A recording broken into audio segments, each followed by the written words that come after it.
E se todos nós estivermos aqui com um propósito, com uma direção? E se tiver um caminho que o nosso inconsciente nos direciona a seguir? Essa é a ideia de Carl Jung. Para ele, tem uma destinação comum a todos nós, que é o caminho da individuação. Meu nome é João Vitor Fadel, sou psicólogo, analista junguiano, e no vídeo de hoje eu quero falar sobre o caminho da individuação e os desafios que a gente tem no dia de hoje para seguir esse caminho. A individuação significa cada um de nós se tornar o que nasceu para ser, se tornar um ser único.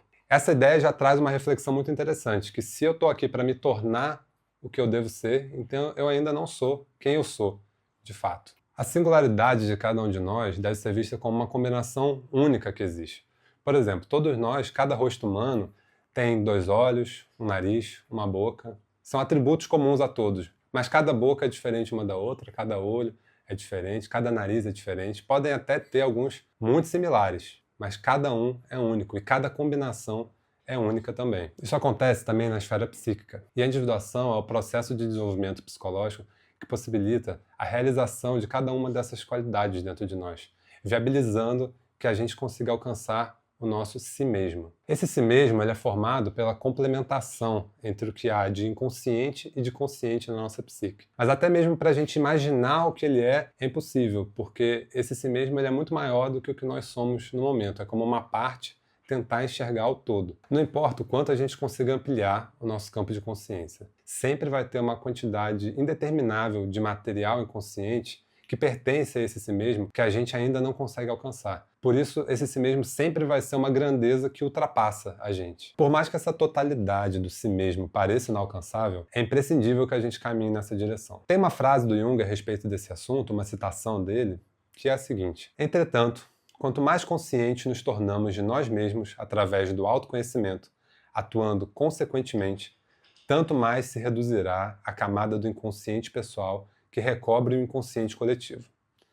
Desta forma, vai emergindo uma consciência livre do mundo mesquinho, suscetível e pessoal do eu, aberta para a livre participação de um mundo mais amplo de interesses objetivos. Então a gente vê que essa ampliação da consciência pelo autoconhecimento ela é necessária para a gente conseguir ampliar a nossa visão, olhar para dentro de si, mas sem estar olhando só para esse mundo mesquinho e pessoal do eu, e conseguir ter uma visão muito mais além. E assim enxergar tudo que pode englobar esse si mesmo que nós estamos falando. Agora, para chegar nisso, existem uma série de desafios nos dias atuais. Claro que eu não vou falar de todos os desafios que existem, que são muitos, mas tem algumas características na nossa sociedade no dia de hoje que a gente vê claramente acabam dificultando esse caminho de chegar a si mesmo.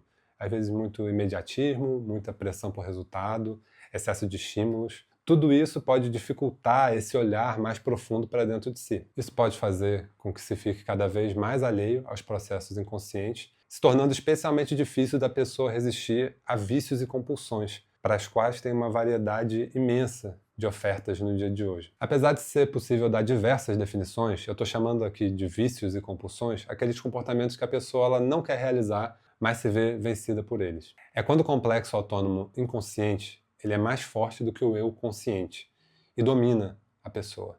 E aí, quando ela vê, ela tem aquele comportamento, seja de uma forma automática, sem pensar, ou porque ela pensa, mas não consegue resistir a ele. Esses comportamentos, seja o vício em telas, em compras, em comida, em jogos, no que for, são comportamentos compensadores do inconsciente, que está buscando um equilíbrio, está buscando uma autorregulação ali, ainda que nesses casos de uma forma errônea. E aí então a gente tem um problema. Depois que a compulsão começa, ela causa como se fosse um blackout na mente. Ele reduz o campo do consciente e cria uma barreira que dificulta a gente de enxergar o que o inconsciente está querendo comunicar com aqueles sintomas. E aí a compulsão pode estar funcionando como uma fuga, como uma anestesia, sem que a gente consiga compreender o que está acontecendo por trás. Em muitos casos pode ser como na história de Ulisses, na Odisseia, na passagem quando eles param na ilha dos Lotófagos. Essa passagem é a seguinte: depois de enfrentar diversas tempestades com a tripulação cansada, Ulisses atraca numa ilha desconhecida. E quando ele atraca nessa ilha, ele pede para 3 dos seus marinheiros descerem para explorar a ilha, conhecer o território,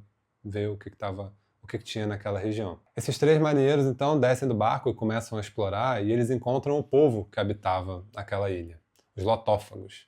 Ao contrário de diversos outros monstros que eles tinham tido que enfrentar nas viagens, Os autófagos eram um povo bem amistoso, receptivo, acolhedor. Eles recebem e eles não atacam esses 3 marinheiros. Ao invés disso, eles lhe entregam o alimento que eles consumiam naquela ilha, que era a flor de lótus. Só que a flor de lótus era uma planta mágica, funcionava como uma espécie de narcótico.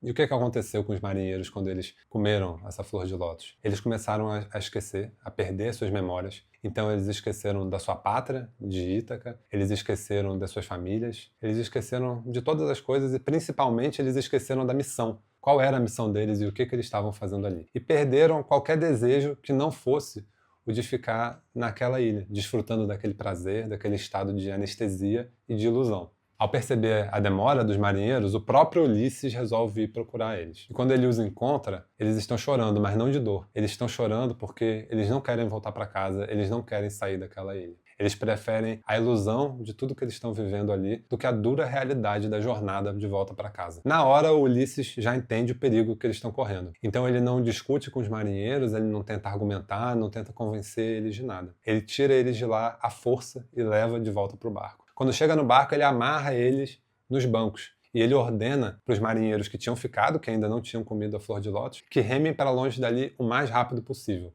com medo de que eles provassem a flor e também não quisessem sair dali. Se a gente for fazer uma análise simbólica dessa história, essa jornada deles de volta para Ítaca pode estar representando a nossa volta para a nossa essência, a nossa volta ao si mesmo, ou seja, a jornada da individuação. Quando eles param e os marinheiros provam a flor de lótus e ficam entorpecidos, representa os desafios que a gente enfrenta nos dias de hoje, muitas vezes. As coisas que acabam entorpecendo, acabam anestesiando, funcionando como fuga, vícios, compulsões. Pode ser desde o celular, do Instagram, redes sociais, até drogas, coisas mais pesadas.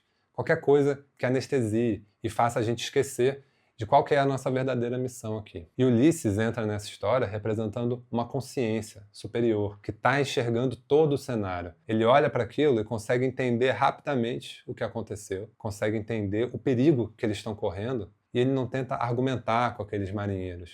Ele vai e faz o que precisa ser feito para colocar ele e toda a tripulação de volta na jornada para onde eles precisam chegar, que é a volta para casa. Meu nome é João Vitor Fadel, sou psicólogo, analista junguiano. Se esse conteúdo fez sentido para você, se inscreve no canal, curta o vídeo e manda para alguém que você acha que pode gostar. Até o próximo vídeo. Um abraço.